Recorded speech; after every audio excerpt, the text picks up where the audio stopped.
Hey everybody, this is Chris Glitzos. Welcome to my YouTube channel. This is what I call talk behind the scenes, and it's extremely important.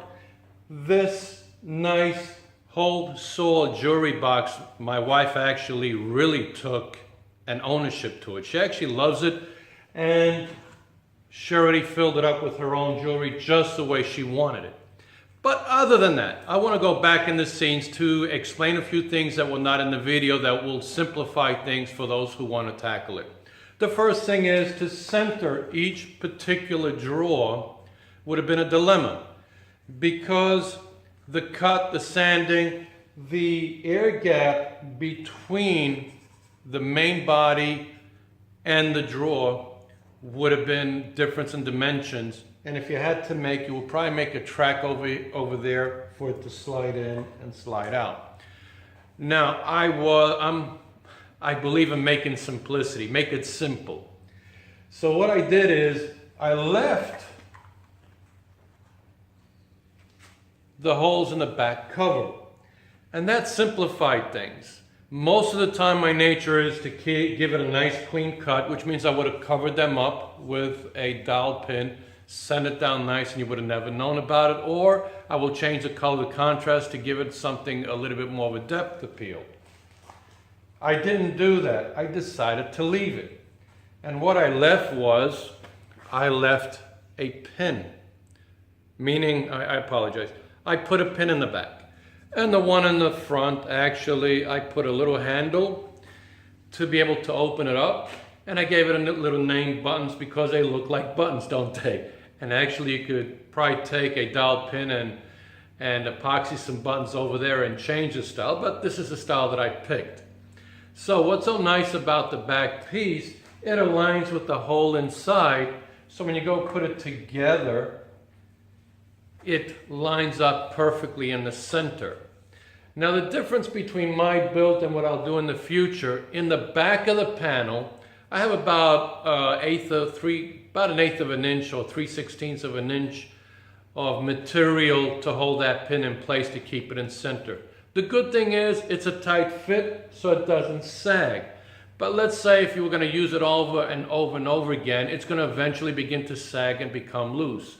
And what I wanted to tell you is that in the back you do need to beef it up. At least go to almost a ½ inch and make that pin a little bit more than 1/4 of an inch, so when it does slide in, it will actually keep itself in center, because it is going to line its center with that pilot hole, because the pilot holes are the same back and forth. That is the first thing. The second thing is the simplicity of hole saws. I'm going to show you, this is a 3-inch going down to a 2.5 inch, going down to a 2-inch. The mathematical formula to get the walls just right until you end up to a bullseye is to go an interval of ½ inch hole saws. Now how I would start this, I would start with the smallest one first and work my way to the outer ring. This way you don't waste any wood, anything like that, to get to the end design. And at the end of that, I will take a couple of 2x4, which this is a 2x4, which actually I ripped it at about 1/4 of an inch, and I decided to make the front and back panel out of it. Now to save some time in the back panel, I will actually rip it to a ½ inch, so when I do have the pilot hole, the piece is a little thicker, so this way when you do put in the pin goes in a lot deeper to hold that drawer in place for a longer time. And this is what I wanted to explain on this particular video.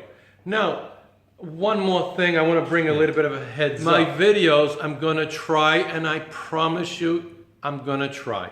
I'm going to try at least to put one video a week. That's very important to me. I'm going to try to put it up at least by Wednesday. If I don't succeed, and believe me, my time is very limited and I want to be forgiven on it if possible, it'll be a Friday. But I'm going to try at least one time a week. That's my promise to you, to go behind the scenes in how we put this thing together.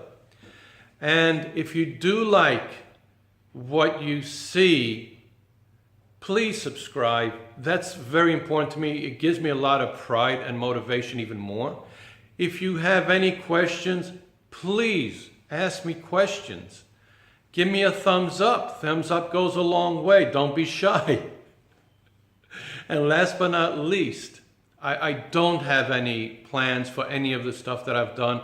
It's all freehand. And freehand is one of the best things. And I encourage people out there to go ahead and do things freehand. Freehand brings you a lot of joy at the end. It makes it your own. When it is your own, there is a lot of pride. You also may not know what the end result will be. It will surprise you. And I would say 9 out of 10, you'll be extremely happy with the end result. So with that, keep on tinkering. God bless and thank you.